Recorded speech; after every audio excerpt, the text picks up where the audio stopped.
Halo, Halo selamat teman-teman. datang di Ruang Ngobrol. Ya, akhirnya kita ngobrolin anime lagi.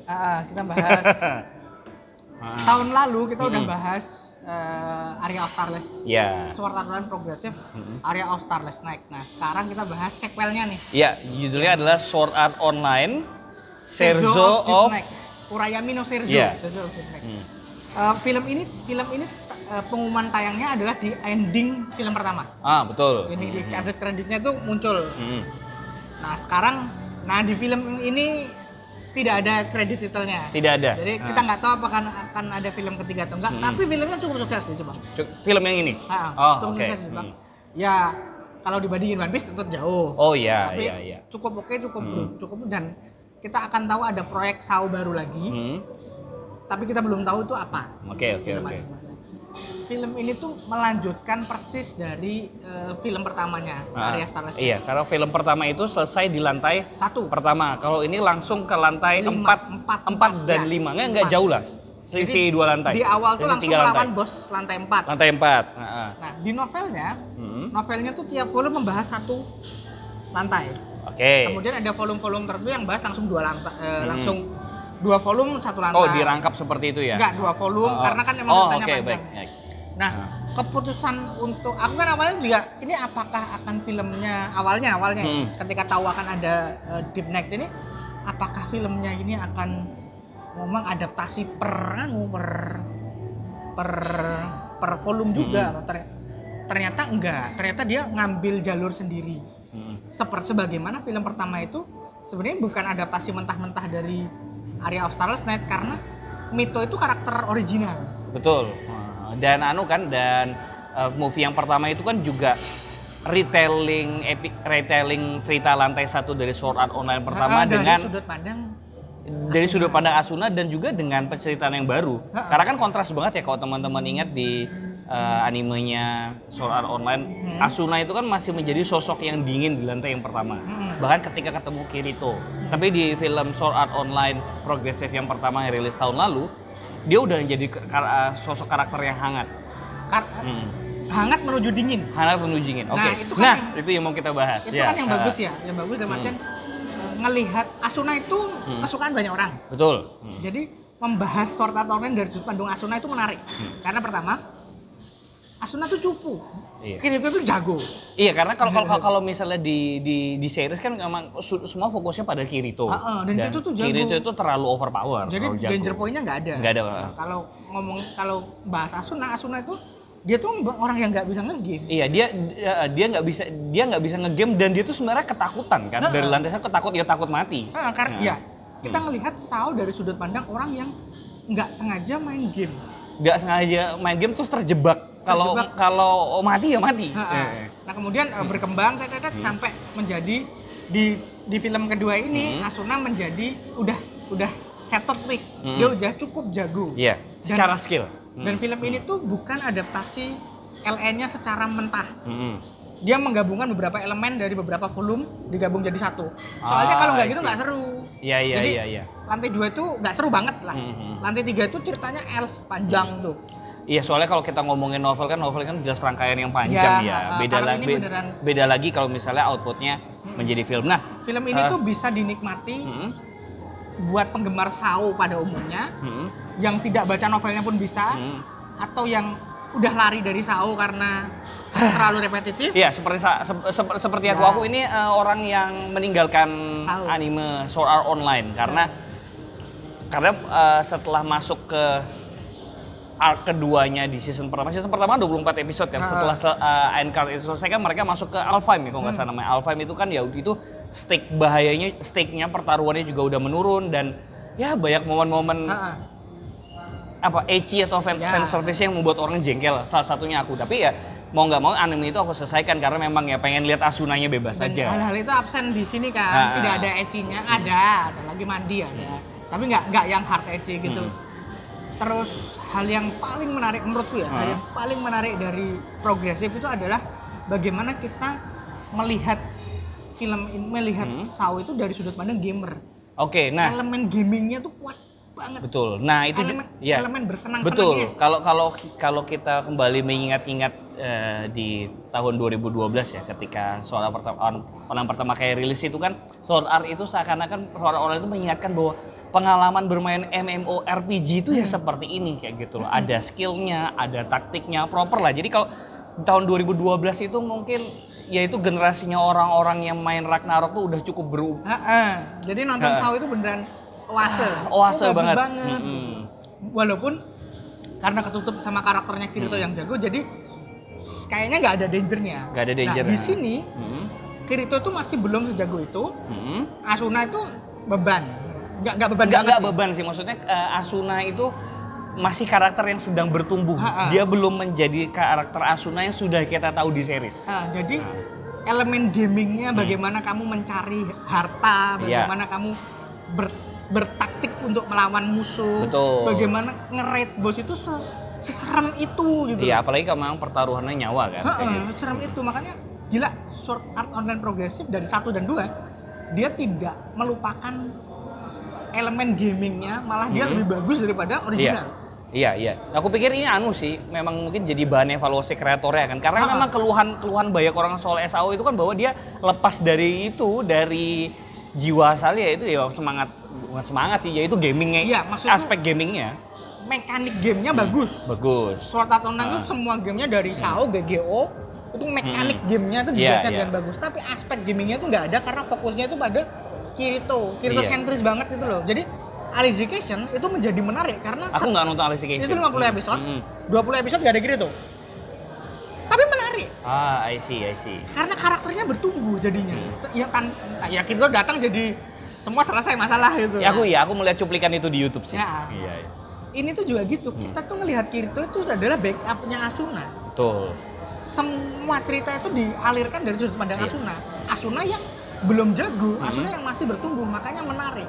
Nah, pertanyaanku ini, Riz, dan mungkin pertanyaan banyak orang, nggak banyak orang ya, mungkin pertanyaan beberapa orang. Kan yang kita tahu dari nonton series tahun 2012, Kirito dan Asuna, Kirito itu kan bilang kayak gitu.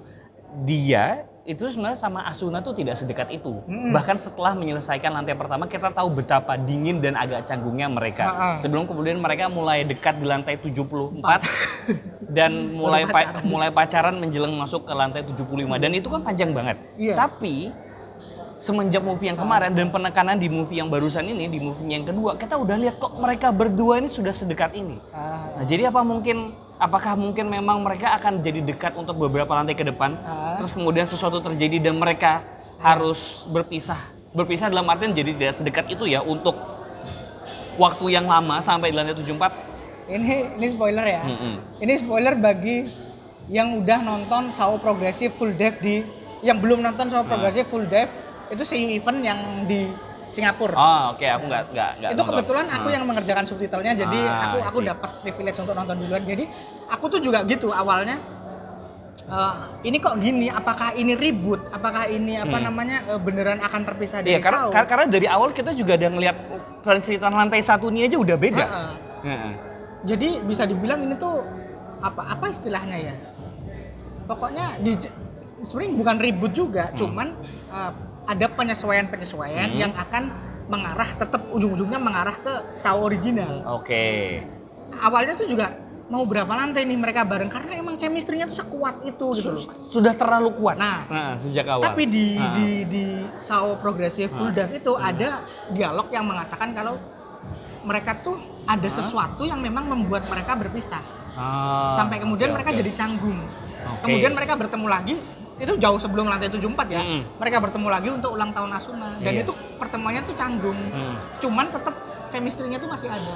Itu ada di SAO Progressive Full Dev. Itu Seiyu Event. Itu bukan anime ya. Iya. Jadi memang mungkin cerita ini yang akan diangkat jadi film terakhir nanti. Kalau mau ngasih trilogi. Berarti bisa jadi gini, Riz. Kalau misalnya nanti memang proyek ini berjalan dengan lancar sampai ke lantai 75, maka SAO yang nanti akan selesai nanti itu adalah SAO kanon yang baru berarti.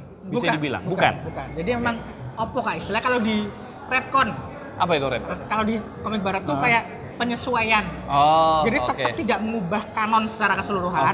Tapi ada detail-detail kecil yang ditambahin. Seperti karakter Mito. Karakter Mito itu tidak ada di light novel, tidak ada di serial utama. Tapi dia cuma ada di movie. Kemudian di SAO Progressive Full Death, Seiyu Event yang merayakan 10 tahun SAO, dia ada di sana dan dia menjelaskan kalau dia juga terlibat dalam beberapa hal penting SAO, kayak bajunya Kirito di lantai terakhir tuh aku yang bikinin. Oh iya, kalau kita mengingat lagi yang 2012 kan Kirito tiba-tiba punya baju baru, punya pedang, bukan pedang yang hijau ya, pedang yang hitam. Elidikator aku lupa namanya. Itu yang bikin Kirito termasuk salah satu. Dan ketika di SAO Progressive Full Death itu kan nyeritainnya ulang tahun Kirito di dunia nyata. Mito ada di sana, berarti dia salah satu survivor SAO. Iya, berarti ketambahan satu cewek lagi. Berarti haremnya nambah banyak. Bukan, dia enggak. Dia tuh haremnya Asuna. Iya. Tapi karakter Mito tuh jauh lebih menarik daripada Lisbeth sama si Lika. Lisbeth ini yang Smith-nya. Lika ini yang kecil, yang kuncir double kayak gini. Mereka kan nggak guna ya? Pelengkap aja sih, enggak. Agil masih jauh lebih berguna daripada Agil dan temannya yang build samurai itu lebih berguna lagi. Iya. Si suara cempreng. Nah, makanya aku itu orang yang sangat menyambut baik SAO Progresif karena nafas kesegarannya itu ada. Terus alasan aku menyukai SAO itu adalah game. Betul. Karena experience sebagai gamer. Dan ini dimunculkan kembali di SAO Progresif. Ya, aku kan yang itu alpha di SAO. Iya, aku kan nonton SAO itu kan ya bareng dengan anime-anime pertama yang pernah aku tonton lah ketika awal-awal masa kuliah, dan aku jatuh cinta sama SAO itu karena memang elemen gaming yang kuat. Dan aku pikir itu juga kan yang membuat orang akhirnya jatuh cinta pada SAO kan. Makanya bentar, ngelak di sini. Rubahnya gak kan?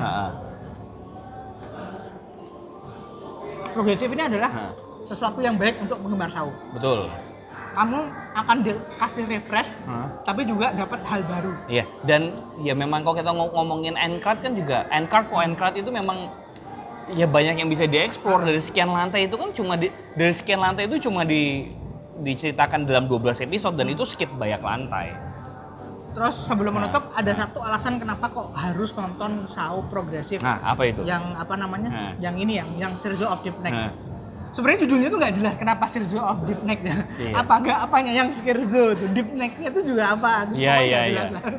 Area of Starless Neck itu juga maksudnya apa? Iya.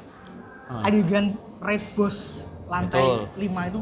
Karena ini salah satu aspek yang cukup menyegarkan ya menurutku kalau kita ngomongin soal raid bossnya di SAO secara keseluruhan. Bahkan di lantai 75 di seriesnya itu bosnya itu kan head on aja kan, straight forward.